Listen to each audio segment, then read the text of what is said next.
I'd like to give a shout out to whoever created this meme. You single-handedly reinvented humor. The word phenomenon exists to describe movies like K-pop Demon Hunters. By all accounts, this film should not work. Its premise is silly, its name is even goofier, and it was made by the same studio that produced the gosh dang Emoji Movie. Should we wash our hands? No. Our current media landscape is essentially a Xerox of a Xerox. Risks are rare, and the willingness to experiment isn't exactly encouraged when proven trends are still profitable. In this regard, K-pop Demon Hunters isn't just a breath of fresh air. It is a rapturous thunderstorm in the middle of a long and grueling drought.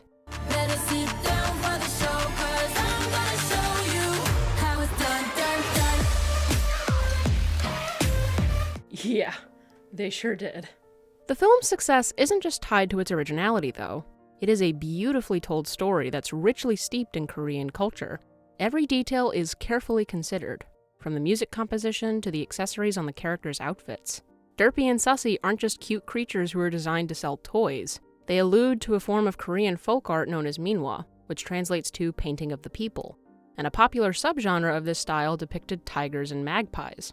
The former represented the idiotic aristocratic class, whilst the latter stood for the more dignified common man, thus creating an overt satirization of the Joseon dynasty's feudal system.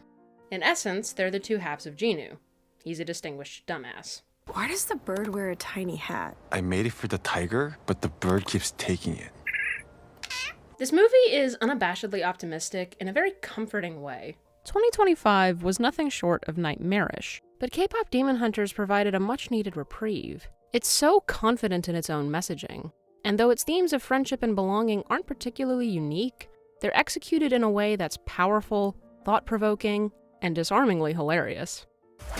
They can make hearts out of thin air? Fatality. K-pop Demon Hunters' philosophical poignance is rooted in the filmmaker's nuanced and meditative approach towards one of the most universal emotions known to mankind: shame. Shame. Shame. Shame. Shame is simultaneously simple and complex. Psychologically speaking, it's categorized as a self-conscious emotion alongside the likes of pride, envy, guilt, and embarrassment. These feelings emerge later in our cognitive development and require a level of self-awareness that the more basic emotions don't. Joy, for example, can easily be identified by a person's facial expression, whereas shame's tells are typically less ubiquitous. Yours are a reminder, too, of a shame of your own. You don't know me. Rumi's shame physically manifests itself through her patterns. They're a burden she was born with, an indication of her blended lineage that decidedly others her. You want to talk about my patterns? I hate them, just like I hate all demons, how I hate Kima. She vilifies this intrinsic part of her being not because she independently assessed her own worth, but because she was taught to. And this hateful lesson is repeatedly reinforced by everyone Rumi holds dear. Oh, how about a demon with no feelings doesn't deserve to live? It's so obvious. I'ma gear up and take it down. Shame, like all of the other self-conscious emotions, helps us find social harmony. But that harmony is essentially a form of operant conditioning. It exists to uphold the status quo, hence why white men tend to feel less embarrassment than women or people of color. In a subtextual sense, Rumi's patterns can represent anything that isolates us from society at large. Queerness, race, disability, self-harm, neurodivergence, the list goes on and on. If you're unable to conform to the accepted norm, then you've committed a cardinal sin by way of simply existing. Your alienation is seen as your own fault rather than an indication of civilization's broader failings. And if you internalize this self-perpetuating loop of insufficiencies, then breaking free from it becomes a daunting task. I am a mistake. Have been since the moment I was born. Rumi, no! In her book, Internal Family Systems Therapy for Shame and Guilt, Harvard professor Martha Sweezy writes, "Guilt involves an assessment of behavior, whereas shame is a global assessment of value. If we do something wrong, we can at least make an effort at repair. But if we are something defective, then there is no escape. To feel shameful, we must believe the message. We absorb it as confirmation of our existing negative beliefs about who we are and what we're worth. Once a vulnerable person has accepted shaming, they're stuck with feeling shameful, and are primed to believe any future shaming that comes their way. All we get to do is live with our pain, our misery. That's all we deserve. This is how Guilford controls his subjects. Shame separates us from our peers and cuts us off from our support systems, which in turn makes us susceptible to malefactors. A demon's internal monologue is an endless slew of negativity that compels them to act against their best interests. Thus, to be a demon in this film's universe is to be a weaponized, hyper-distilled self-conscious emotion. You left them behind, failed them. Shame is not solely reserved for demons, though. Zoe and Mira may not have any visible patterns, but they still suffer from self-doubt and insecurities. Eagerness to please. Maybe a little too eager. What? I'm not like that. You guys would tell me if I was really like that, right? I bought these Russian nesting dolls because I thought they'd help me demonstrate the key underpinnings of IFS therapy, but then I realized it would just be easier to say it's the exact opposite approach of what Daniel Day Kim's character suggests. To treat the part, we must understand the whole. Bro said polyamory can and will fix you three. The key difference between the girl's shame and the demon's shame is the demons recognize the self-deprecating voice in their head as Kima's, whereas the girls only hear a slightly distorted version of their own intonations.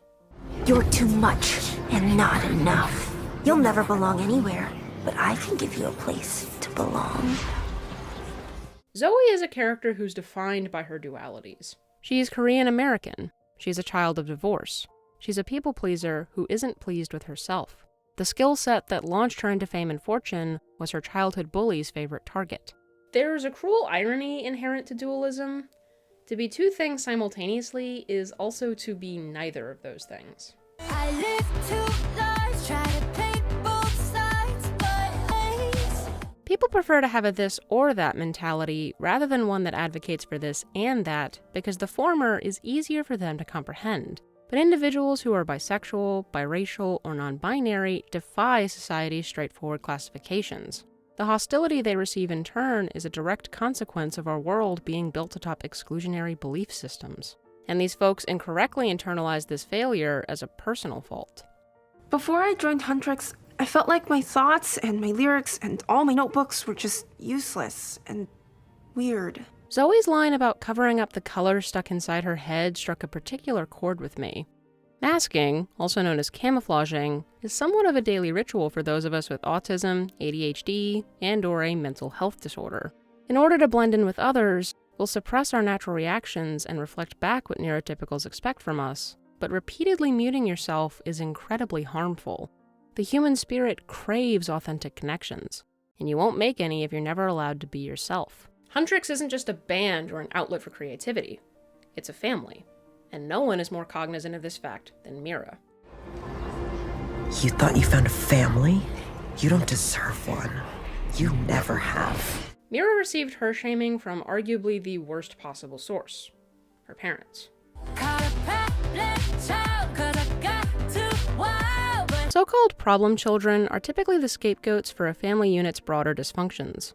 They're perceived as a threat to the group's image and become recipients of repeated shaming, which Sweezy describes as a chronic bloodletting over time. When we first meet Mira, she's clearly embraced the role of black sheep, but she hasn't fully processed what this label did to her psyche. Look, I'm kind of a difficult person. Overly blunt, short-fused, highly aggressive. At the movie theater sing-along event my friends and I went to, one of the kids sitting behind us pointed to their friend and yelled, "That's you!" at the top of their lungs, and I think about that moment every day of my life now. Within the scope of internal family systems therapy, Mira's quote-unquote liabilities are her protective parts. Sweezy would refer to them as her managers. They exist to shield and take care of Mira, but in yet another ironic twist, manager parts tend to take authority by incorporating their shamer's actions, thoughts, and feelings and becoming copycat shamers themselves in order to improve, inhibit, or hide the parts who first drew fire. What are you hiding from us? Not everything is about your insecurities, Mira! Rumi, no! Are there any positive aspects to shame? No, but not a hard no. To once again quote Sweezy, shaming inhibits young children, which often keeps them from harm.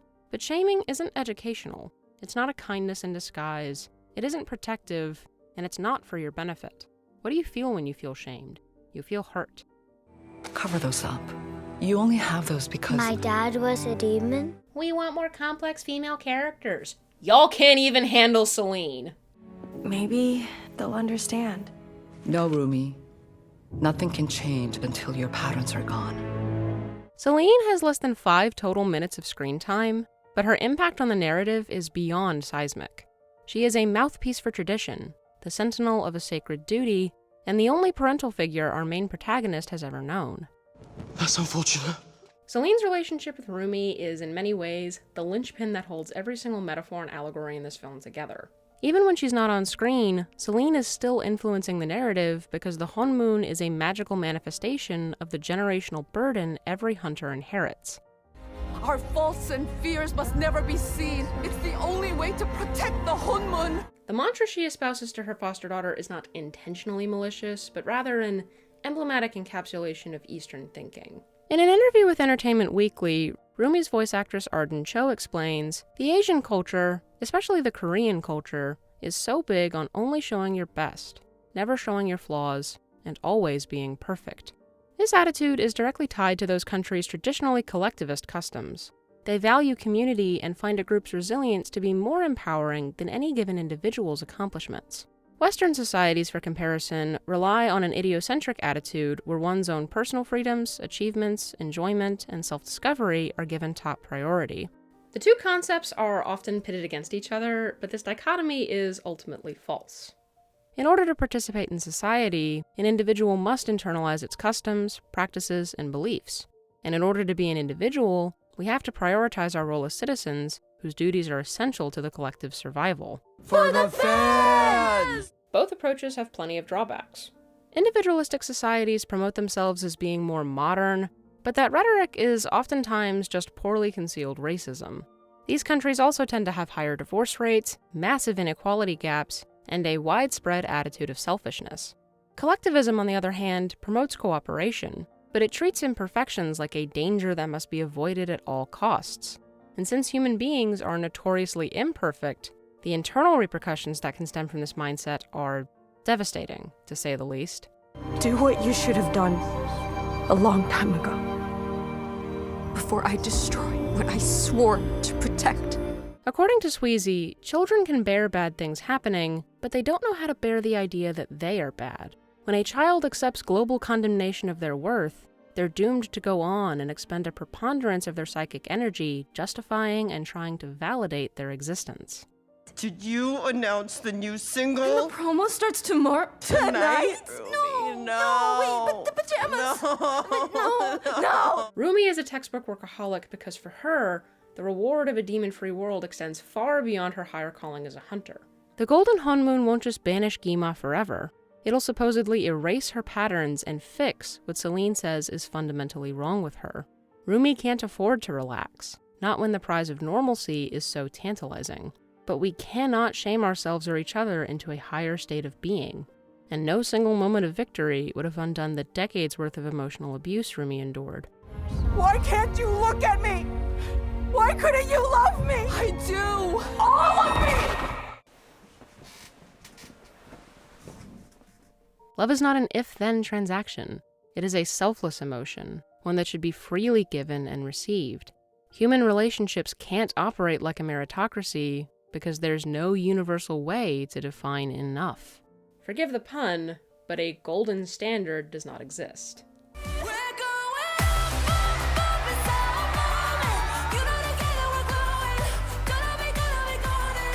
Golden was always going to fail at sealing the Honmun.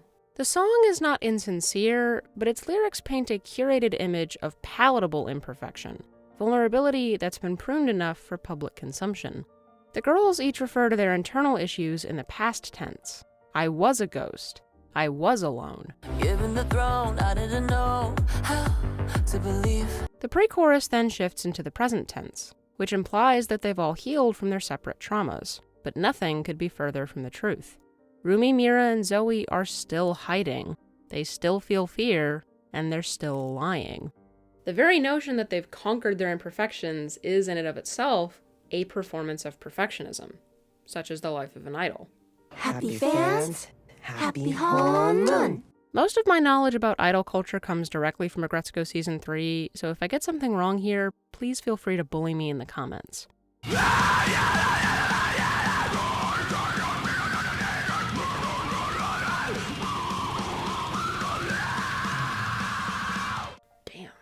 I gotta talk about Agretzko someday. According to columnist Jeff Benjamin, K-pop artists are called idols in Korea because they are beings that must be ideal, perfect people and performers at all times, even in their personal lives. This industry places a tremendous amount of pressure on its stars to maintain pristine images. Every aspect of their lives is controlled: their outfits, their diets, even their abilities to pursue romantic relationships. They always have to be flawless, no matter what. 예전엔 실수가 있을 때마다 약속을 지키지 못한 것 같아 땅만 내려다봤었는데 요즘은 내리깐 시선 아래로 고마운 얼굴들이 불쑥불쑥 보여진다. 힘내라고 처진 어깨를 펴고 고개를 들라며. Western artists don't exactly feel the same pressures. So baby, if you say you want me to drive to KFC. Another chicken. Parasocial relationships have become increasingly common in the digital era, but they're especially prevalent within Korean idol fandoms. To quote blogger Dani Almeida, these bonds are built through public appearances, interviews, social media, and performances. There's no direct contact, no real reciprocity, but there is emotional intimacy. And in the age of social media, that intimacy has become a common language. Join the pride. We need you. Within the K-pop industry, parasocial relationships aren't just a side effect of fame, they're actively encouraged, and the resulting expectations that are placed upon idols can be exploitative and abusive. Don't think you can escape what you are.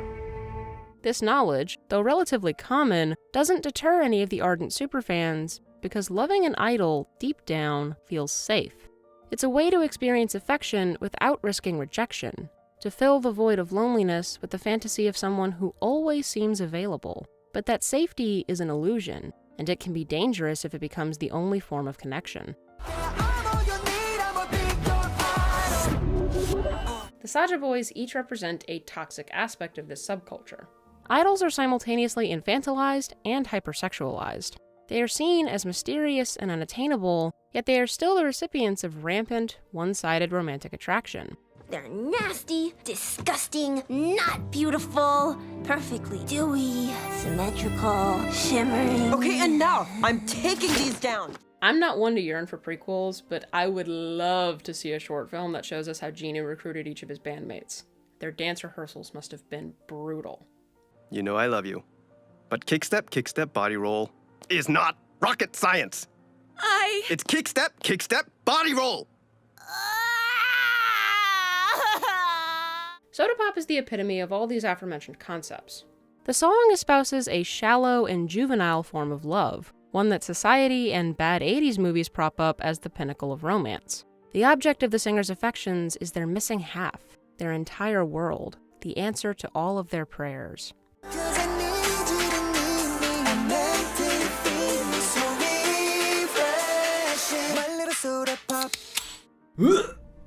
I don't think unconditional love is real. At least not in the way we wish it existed. Nobody completes anybody else. And to tell someone they're perfect just the way they are is to be unintentionally disingenuous. No one is perfect. Okay, that's a lie. Bobby is perfect. But I digress.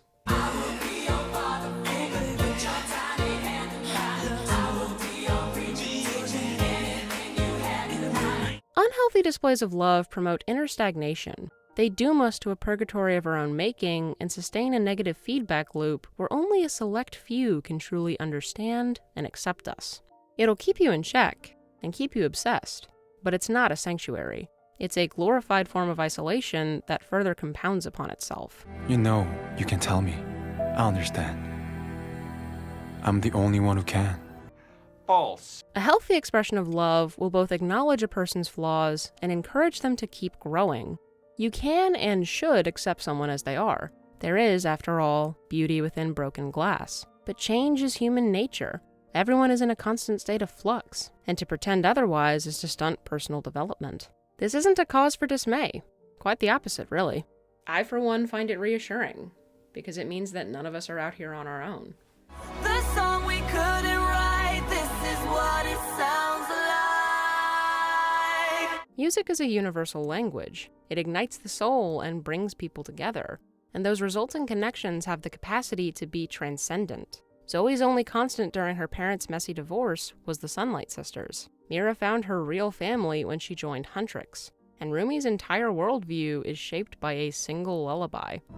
Fix the world and make it right. When darkness finally meets the light.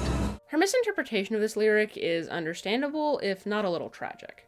Thanks to Celine's A+ parenting skills, Rumi conflates the darkness with demons and the light with hunters. Her plan to expose the Saja boys at the Idol Awards is founded on the belief that she's supposed to use the latter to thwart the former. But takedown is antithetical to everything the hunters should stand for. Its only goal is to divide people. There's nothing illuminating about that.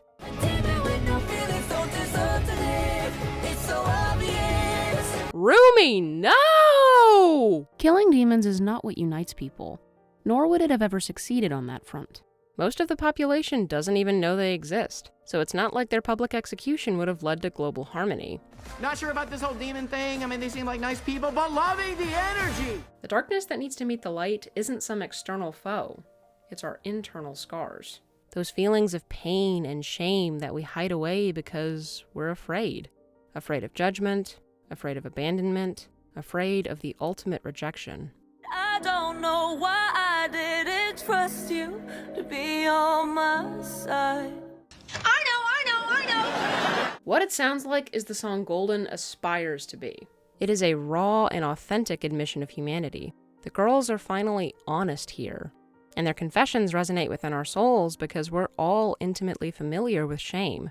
Everyone you know is drowning for one reason or another, be it from guilt, loneliness, or any of the other self-conscious emotions. And our minds assume these negative feelings are correct because positive assertions, inside or out, require a receptive audience. Maybe listen to those voices instead of the ones in your head. Negativity bias is, oddly enough, a survival instinct. It's supposed to help us identify threats to our well-being, but more often than not, the only thing it successfully does is cut us off from our friends and allies. Shame is not some unspeakable horror. It's a universal side effect of being alive, and the magnitude of its commonality is incredibly comforting. We're rising, defiant, shouting in the choir. You're not alone. The only way to escape a negative headspace is to voice your feelings out loud. And even though it's intimidating and scary, the process of sharing your burdens is tremendously powerful. Transparency is the bridge that leads us to real relationships. It's how we form communities. It's how we cultivate true love. All we have to do is muster up enough courage to go and cross it. The most magical thing about this movie's universe is not Gima, or the Hunmoon, or Mira's out-of-nowhere blow-dryer. It's the fact that the friend trio actually survives. You guys just mean so much to me. I would really know it. Words can't properly convey how much I love this movie. It's brilliant, inspiring, and deliciously sincere. I don't care if the sequel takes 4 years or 4 decades to make. So long as the same levels of passion and care are present, then I'm more than willing to be patient. Above all else, K-pop Demon Hunter's success proved something really, really important to me. Society subconsciously yearns for Buffy the Vampire Slayer. Think about it! They both have embarrassing titles and kick-ass female leads, romantic subplots with centuries-old demons who are doomed by the narrative, queer subtext aplenty, amazing musical soundtracks. I need something to sing about. Okay, Jenny, let's get you to bed now. No, the monsters are a metaphor. It's good versus evil in its purest form. To be self-actualized is to be free!